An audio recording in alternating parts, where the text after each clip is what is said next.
ఎర్ర బుక్క ఏడుస్తున్నారు.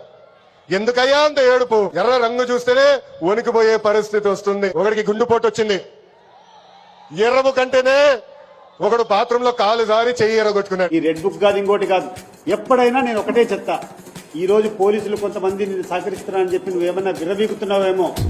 రేపు నువ్వు చేసేటువంటి ప్రతి ఒక్క కార్యక్రమానికి 10 ఇంతలు ఎక్కువ చేయాల్సినటువంటి పరిస్థితులు వస్తాయి. మాకున్నటువంటి హక్కులను నువ్వు కాల రాస్తానంటే చేతులు కట్టేసుకుని కూర్చుంటామని అనుకోవద్దు. ఏం చేస్తావు నువ్వు? ఏం చేస్తావు? నువ్వు లోపలేస్తావంటే మీ నాయన జాగిరా ఇది?